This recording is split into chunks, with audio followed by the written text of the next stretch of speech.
옛적의 선지자들을 통하여 여러 부분과 여러 모양으로 우리 조상들에게 말씀하신 하나님이 2절까지 이 모든 날 마지막에는 아들을 통하여 우리에게 말씀하셨으니 이 아들을 만유의 상속자로 세우시고 또 그로 말미암아 모든 세계를 지으셨느니라. 그러니까 이 히브리서에서 말하고 있는 저자가 신앙의, 그러니까 유대교에서 기독교로 왔는데 핍박 가운데 다시 유대교로 넘어갈까, 또 유혹을 자꾸 하니까. 그러니까 유대교는 그래요. 야, 유대교 똑같잖아. 크리스찬이나 유대교나 다 하나님 믿는 거 아니야. 그냥 넘어와 이렇게 얘기하는 거예요. 그러니까 믿음이 바로 섰을 때는 아니다라고 하는데 유대교는 예수를 인정 안 해요. 근데 기독교는 핵심이 뭐 예수님이잖아요.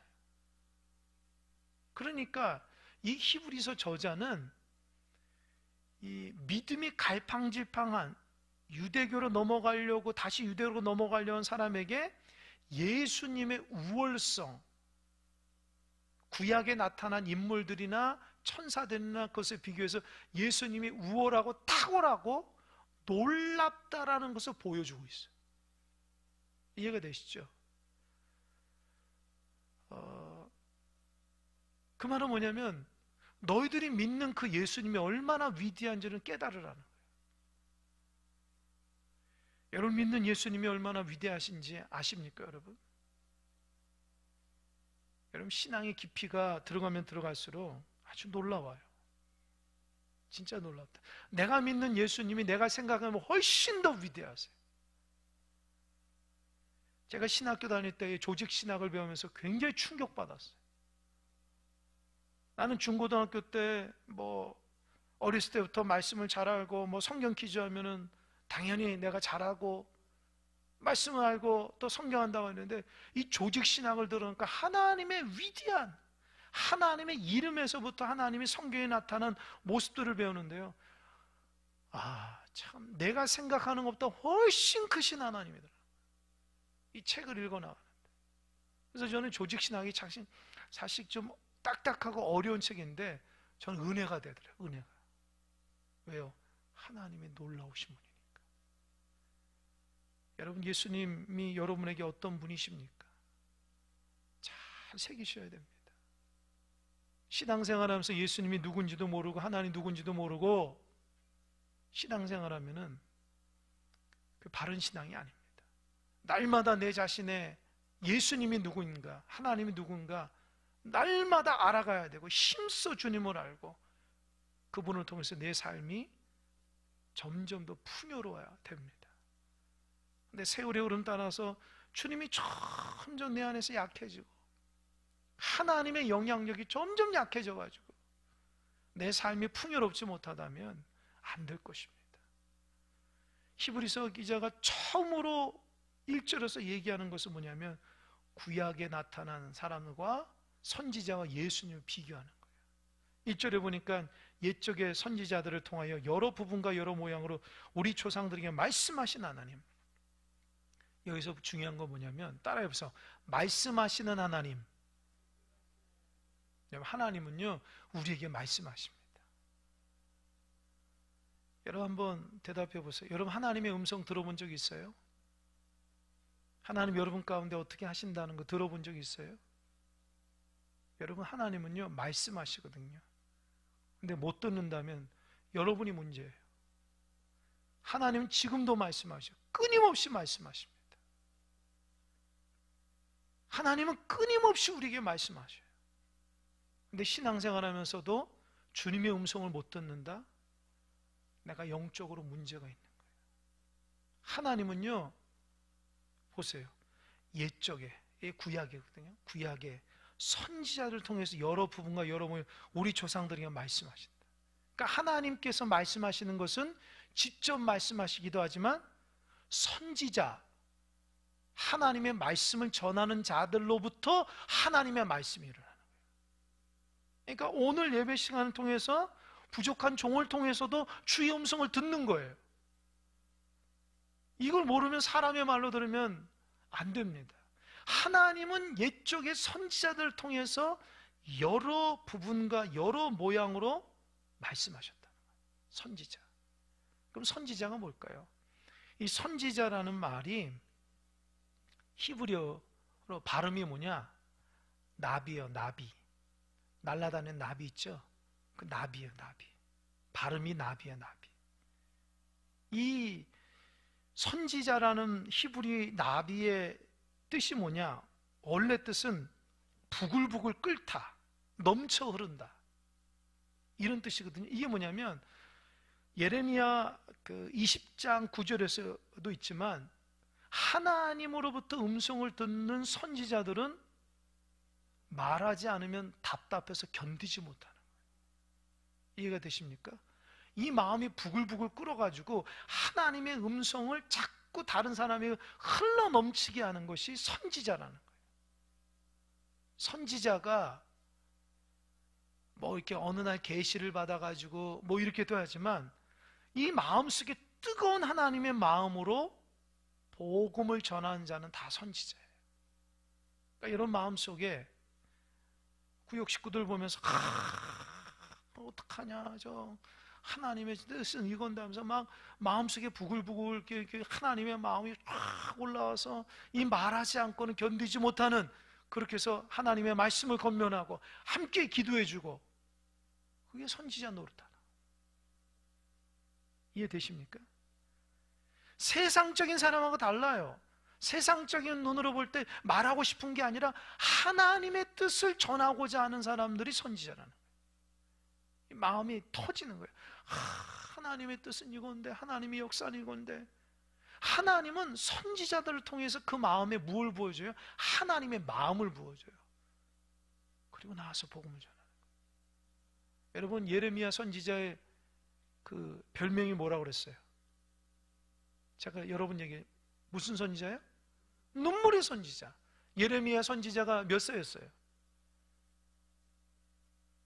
제가 설교할 때마다 얘기하는데 약관 20대예요. 20대.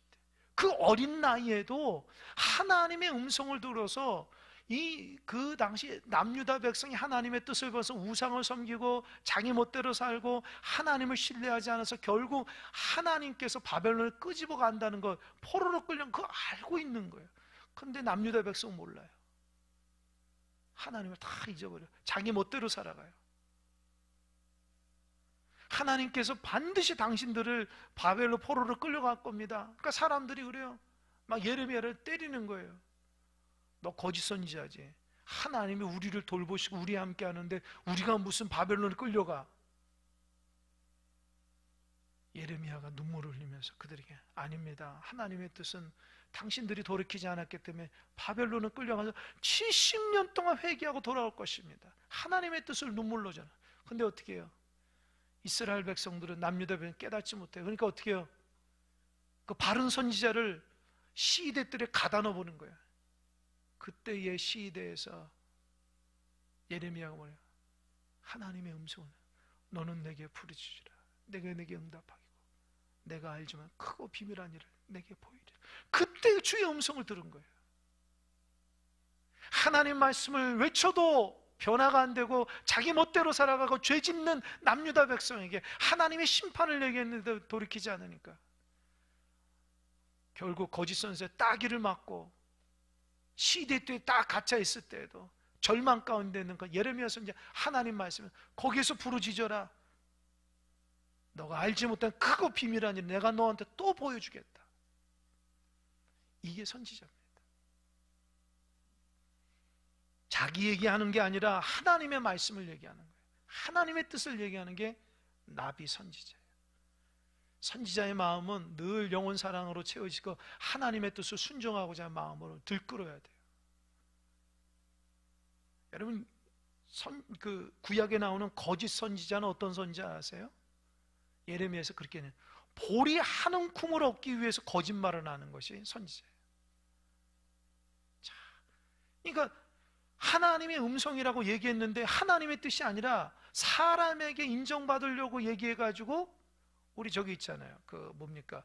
그 점집에 가면은 그 점을 듣고 뭐를 줘요? 뭐를 주죠? 예? 복채? 권생 갔다 오셨어요? TV에서 본 거죠? 복채를 주죠, 복채.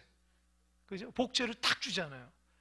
그 복채를 주면은 잘 얘기죠. 복채를 예를 들어서 10만 원 주면은 이만큼, 100만 원 주면 이만큼 자기 마음속에 그냥 듣고 싶은 걸 다 얘기해 주잖아요. 똑같아요, 거짓 선지자도. 우리 한 꿈으로 위해서 죄를 져도 그냥 잘 축복해주고, 응? 하나님 당신 축복할 거야, 걱정 마. 그러면 어떻게 기분이 좋아가지고 그냥 보리 하는 꿈이 아니라 쌀 한 가마니라 다 갖다 주면, 그럼 어떻게 해요? 아이고 하나님 더 축복이다, 쌀 2가마니. 그 당시에도 거짓 선지자는 하나님의 뜻이 아니라 사람에게 잘 보이기 위해서 전했다. 그래서 거짓 선지자는 심판이 더 커요. 왜요? 하나님 말씀을 더하거나 빼지 말라고 했는데 이 사람들은 자꾸 더하거나 빼버리거든요. 하나님이 진실한 선지자들에게는, 그들에게는 마음에 영혼 사랑하는 마음들고 더하거나 빼지 않고 오직 그 영혼을 위해서 분명한 하나님 뜻을 전하는 거예요. 그럼 하나님이 여러 부분과 여러 모양, 어떻게 하나님 역사? 첫 번째는 꿈이에요, 꿈. 성경에 보면은 꿈의 사람들이 많이 나와요. 여러분 꿈을 다 꾸죠? 여러분 혹시 자기는 꿈을 안 꾼다?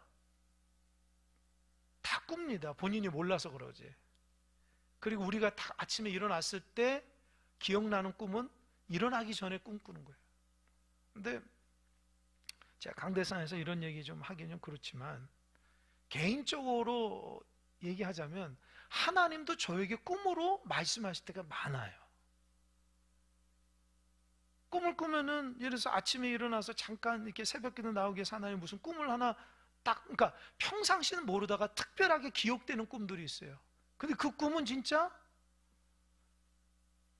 그 하루 동안에 일어날 때가 많아요, 저 개인적으로도. 그러니까 뭡니까? 하나님이 부족한 종에게 꿈으로도 말씀하실 때가 있다는 거예요. 물론 그게 100%라고 말하기는 아닙니다. 그래서 제가 강대상에서 감히 말을 못하는 거예요. 100%라고 말할 수 없어요. 내 생각이 들어갈 수도 있어요. 근데 하나님은 꿈으로 말씀하신 하나님이에요. 수많은 선지자들이 꿈을 통해서 하나님의 비전을 봤어요. 두 번째로는 환상이요. 기도하다가 환상을 보는 거예요. 에스겔 같은 마른 뼈 환상이라든지, 막 마른 뼈가 막 골장에 넘치는데 갑자기 이 사람들이 딱 일어나서 막 살이 붙고 생기가 일어나서 큰 군대를 이루듯이 그런 환상을 하나님 보여줘요. 근데 지금도요, 기도 열심히 하거나 하나님 말씀대로 막 부르짖고 믿음으로 살아간 사람은 환상을 보여줍니다. 저는 그런 어떤 그 은사 많은 사람들을 저는 무시하지 않아요. 물론 지나친 사람들은 제가 지도를 해주지만 요 사이에는 그런 사람들이 없어요. 사실은 은사 많이 받으려면 진짜 열심히 기도하고 하나님 중심으로 살아가기 때문에 은사 받는 거지, 대충 살면서 무슨 하나님 은사를 보여줄 수 있겠어요? 그러니까 예전에는 신앙생활, 우리 신앙생활 잘하는 사람들은 진짜 하나님께서 은사를 많이 줬거든요. 지금은 은사를 받은 사람이 죄송하지만 거의 없어요. 그 말은 뭔지 아세요? 열심이 없어요. 기도에 대한 열심도 없고 하나님 말씀에 대한 또 교회를 그렇게 사랑하지도 않습니다. 그러니까 하나님이 우리 한국교회가 어렵고 힘들고 정말 하나님만 바라보던 그 시절에는 하나님이 놀라운 그런 어떤 은사를 많이 줬는데 지금은 은사자들이 거의 없어요. 인터넷 들어가면 무슨 오살림 기도원이나 거기는 계속 이렇게 생중계를 하더라고요. 춤을 추면서 이렇게 하는데 이게 저는 좋고 나쁘고를 떠나서 그런 분들이 있어요. 그러니까 사실 은사 많으려면 열심히 있는 사람은 은사가 많아요. 그래서 교회에서도 열심히 기도하면 하나님은 그들에게 보여주기도 하고 다양한 방법으로 역사하십니다. 물론 일상적으로 살아가는 것도 하지만 사실 기도 열심히 안 한 사람에게는 그 분별하기 쉽지가 않습니다. 또 하나님은 음성으로 직접 들려줘요. 모세가 하나님의 음성을 직접 들은 것처럼 하나님 직접 말씀하세요. 그래서 직접 하나님의 음성을 들었다는 사람들도 있어요. 하나님의 음성을 다 그 하나님의 음성을 분별하는 것도 있습니다. 제가 그 신학교 다닐 때에 그 영성가들이 어떻게 하나님의 음성을 분별하는가? 가짜 하나님의 음성, 그러니까 하나님의 음성, 그러니까 그 기도할 때나 신앙생활할 때 세 가지 음성이 있다는 거예요. 첫 번째는 진짜 하나님 주신 음성이고, 두 번째는 사탄이 주는 음성, 세 번째는 자기 욕심에 일어나는 음성이라는 거예요. 근데 뭐 음성을 들어보신 분은 알겠지만 하나님의 음성은요, 이 중심으로부터 일어나요. 그러니까 딱 들어보면 이게 하나님의 음성이라는 걸 알 수 있어요. 이 음성을 들었는데 자꾸 긴가민가하면 자기 욕심이거나 사단이 약간 미혹할 때는, 진짜 하나님의 음성은요, 마음이 평안해요. 또 하나님의 그 전능하신 그 역사 가운데 완전히 사로잡히기 때문에 그게 하나님의 음성이라는 것을 내가 느낄 수 있어요. 또 하나님은요, 내적인 감동으로 역사하셔요. 갑자기 이렇게 하나님 마음속에 어디를 가고 싶다거나 누구한테 가서 말을 해야 되거나 어떻게 한다는 그 하나님의 내적인 감동으로 하나님의 역사를 주십니다. 또 하나님은 천군 천사를 역사하셔서 또 하나님 역사하세요. 그러니까 여러분, 하나님의 일하시는 방법을 성경에 보면요, 대체로 사람을 통해서 역사하셔요. 하나님은요, 직접 나타나기도 하지만 하나님은 반드시 누구를 통해서? 하나님의 사람을 통해서 역사하셔요. 그냥 아니에요. 하나님의 사람을 통해서. 그러니까 여러분이 하나님의 사람이 되어야 됩니다. 하나님의 사람이 되려면 어떻게 돼요? 첫 번째로 깨끗해야 돼요. 머리부터 발끝까지 깨끗해야지 하나님의 음성을 잘 듣습니다. 복잡하거나 더럽거나 죄를 지으면 하나님의 음성을 듣기가 힘들어요. 그러니까 여러분 마음이 하나님 앞에 죄가 깨끗이 씻어야지, 마음이 순수하고 올바라야지 하나님의 음성을 잘 들어요. 그러니까 예배 시간에 은혜 받는 사람들은 어떤 사람들이에요? 순수한 사람들이에요. 깨끗한 사람들이에요. 죄가 있으면 하나님 말씀 잘 들리지가 않아요.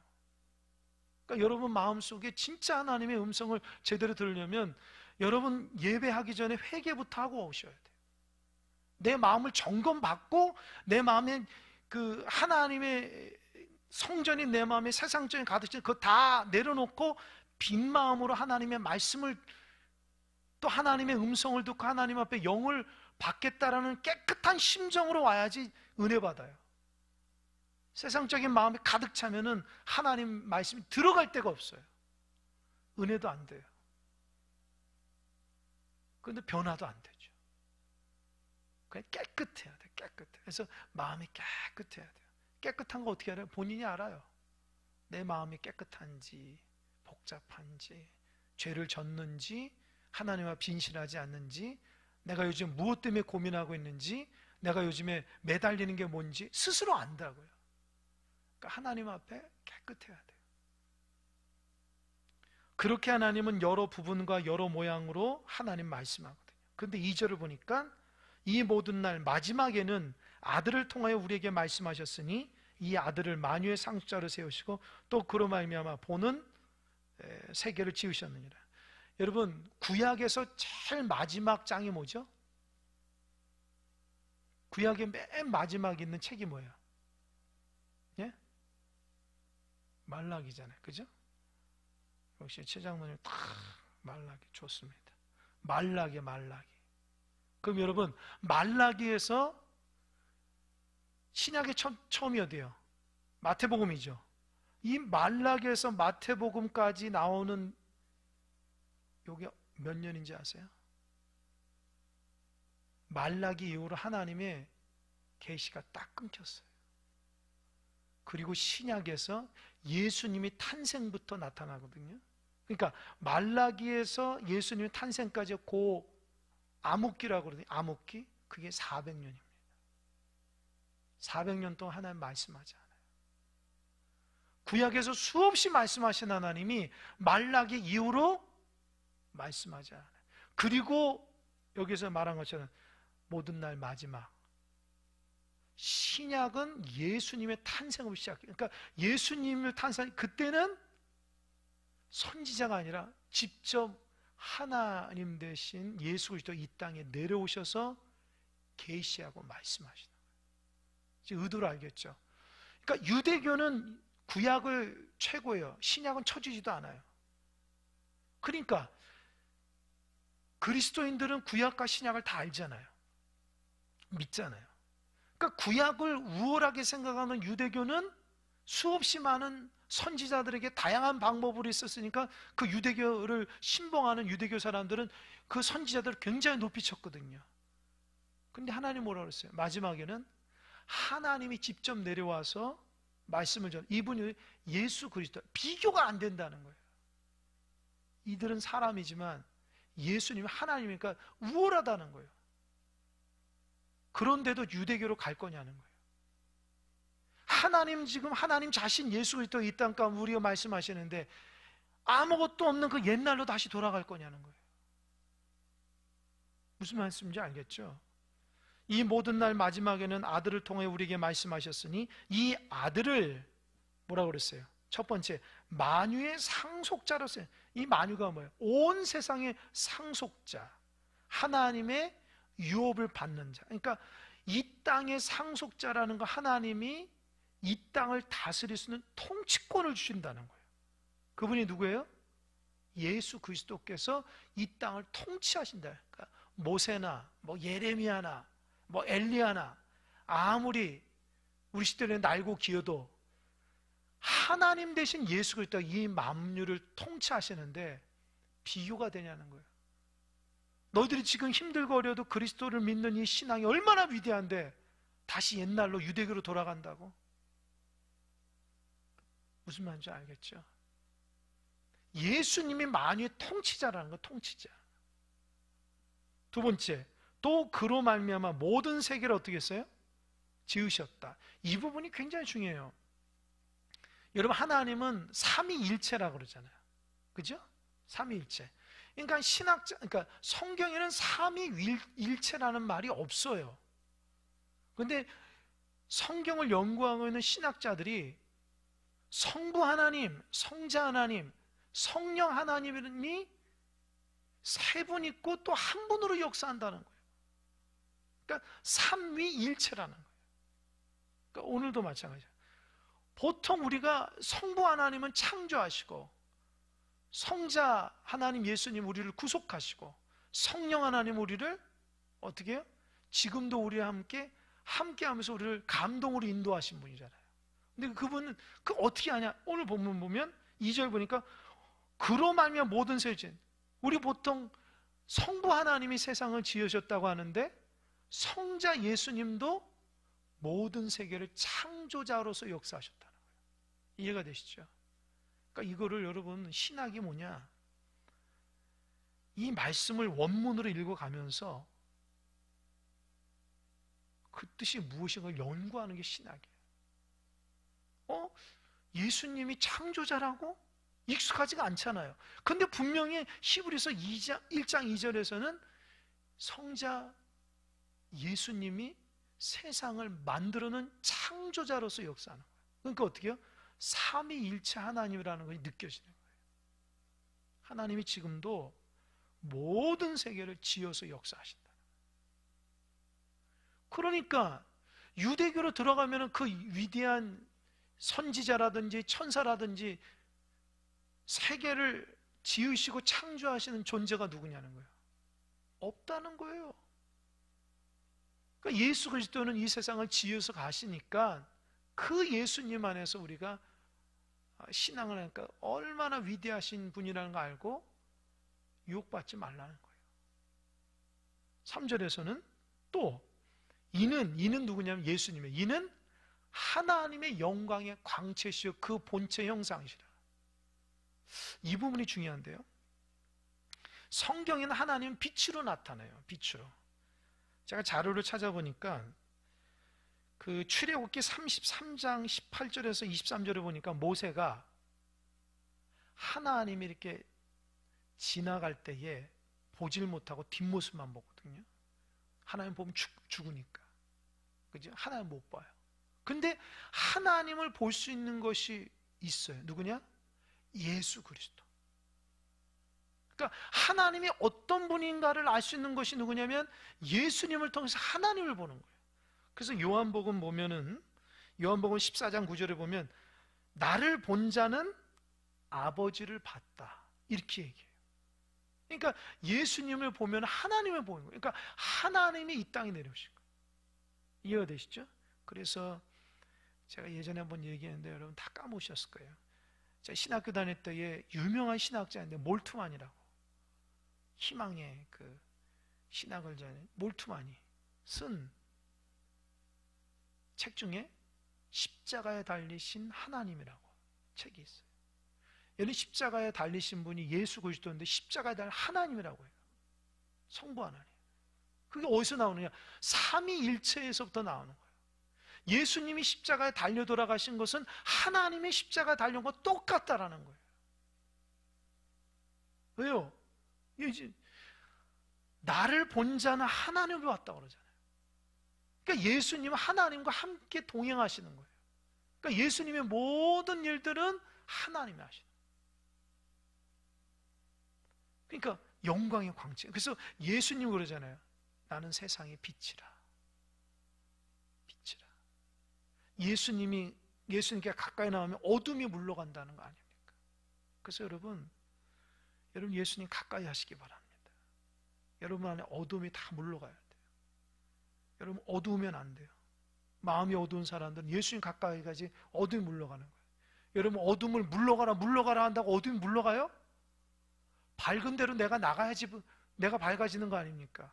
그러니까 예수님께 가까이 나가고 예수님을 자꾸 내 마음에 모셔야지 내 어둠이 다 사라지는 거예요. 노력으로 되는 게 아니니까요. 예수님을 가까이 해야지 내 안에 어둠이 사라지는 거예요. 사단은 어떻게 하든지 우리를 어둡게 만들어요. 우리를 막 동굴로 집어넣는다고요. 그 어둠 컴컴한데 거기서 죄짓게 만들고 그렇게 하면 사단이에요. 그런데 주님은 어때요? 빛으로 나오라. 예수님께 나오라. 또 요한복음 14장 14절은 이렇게 얘기하는, 10절에는 나는 아버지 안에, 아버지는 내 안에. 그게 예수님 안에 하나님이 있고 하나님 안에 예수님, 이게 삼위일체 하나님에 대한 표현이거든요. 그래서 요한복음 10장 30절에 보면 나는 아버지와 하나라. 예수님과 하나님은 하나라는 거예요. 그러니까 여기서 이는 영광, 하나님의 영광의 광채, 그러니까 하나님의 영광의 광채는 예수 그리스도를 통해서 하니까 그 하나님을 보는데 다시 구약으로 넘어간다고, 유대교로 간다고 그러지 말라는 거예요. 예수님 한 분이면 충분하다는 거예요. 예수님 한 분이면 충분하다는 거예요.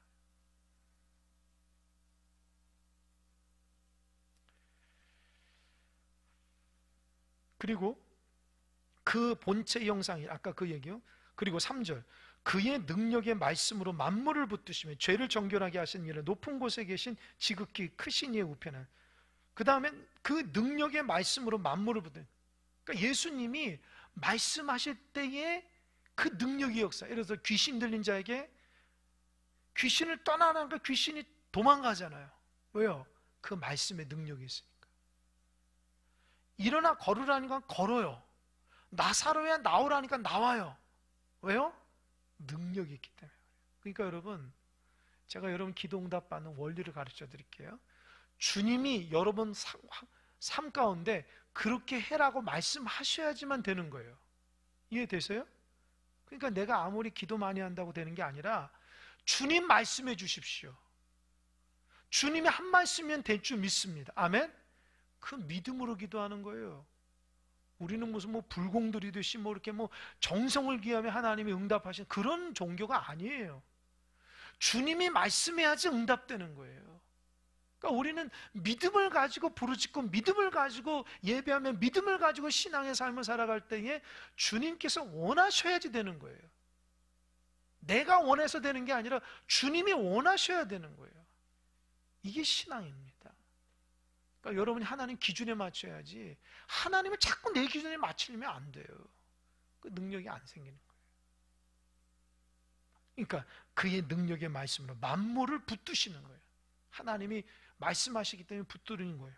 또 죄를 정결케 하는 일을, 그러니까 죄의 문제를 해결해 주시는 것은 누구예요? 예수님이 십자가에서 나의 죄를 지고 물과 피를 다 쏟아 죽었기 때문에, 예수님이 십자가 죽으신 것은 내 죄를 다 짊어지고 죽었다고 분명하게 성경에 기록됐잖아요.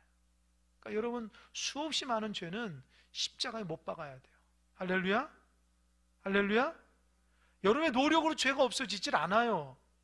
나 다시는 죄 안 질 거야, 다시는 이런 마음 갖지 않을 거야. 천만의 말씀. 자기 노력으로 되면은 그게 무슨 종교입니까? 예수님의 능력으로만 되는 거예요. 주님, 다윗이 얘기했잖아요. 나에게 정한 마음을 주시고 정직한 영을 부어주십시오. 하나님 나에게 은혜를 부어줘야지 죄 씻음을 받는 거예요.